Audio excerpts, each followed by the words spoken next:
فی قلوبہم مرض، ان کے دلوں میں بیماری ہے، دین کے بارے میں شک، اللہ کے بارے میں شک، آخرت کے بارے میں شک، قرآن کے بارے میں شک.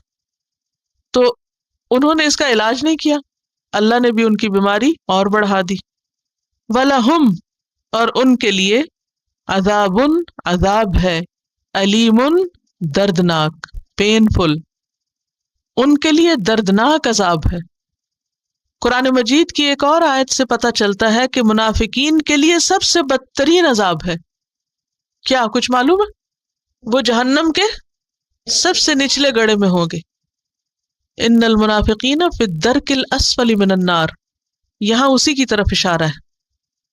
اور علیم، بہت پینفل اور مسلسل اذیت ناک عذاب.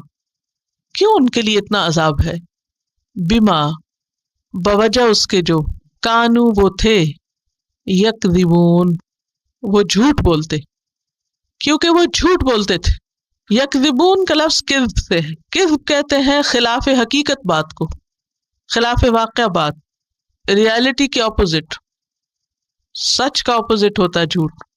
صدق کہتے ہیں موافق حقیقت بات، اور کذب کہتے ہیں خلاف حقیقت بات، یعنی حقیقت کچھ، ریالٹی کچھ، اور یہ کچھ اور بیان کر رہے ہیں.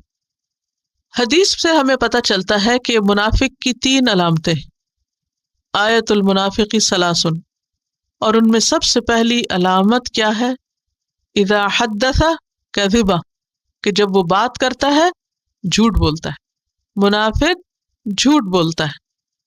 پچھلی آیت سے بھی ہمیں پتہ چلتا ہے کہ ان کے قول اور ان کے فعل میں تضاد ہے، ان کے دل اور زبان میں فرق ہے. دل کچھ کہتا ہے، زبان سے کچھ اور کہتے ہیں. یہاں یکذبون سے مزید وضاحت ہو گئی کہ وہ جھوٹے لوگ ہیں.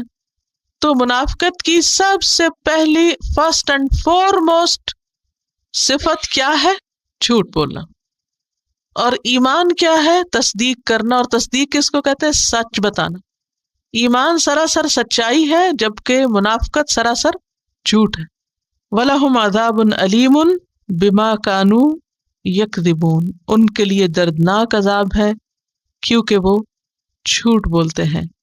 اور اس سے یہ بات پتہ چلتی ہے کہ اگر کوئی شخص اللہ کے عذاب سے بچنا چاہے تو اسے کیا کرنا ہوگا؟ جھوٹ چھوڑنا ہوگا. مذاق میں بھی جھوٹ کی اجازت نہیں. جھوٹ اکبر الکبائر میں سے، کبیرہ گناہوں میں سے.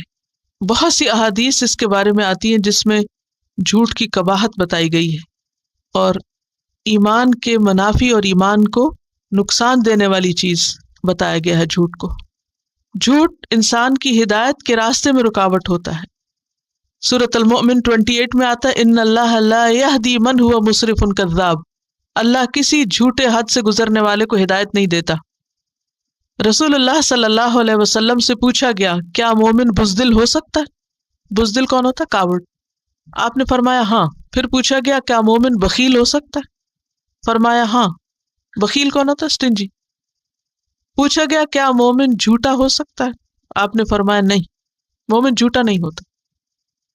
في قلوبهم مرض فزادهم الله مرضا ولهم عذاب أليم بما كانوا يكذبون.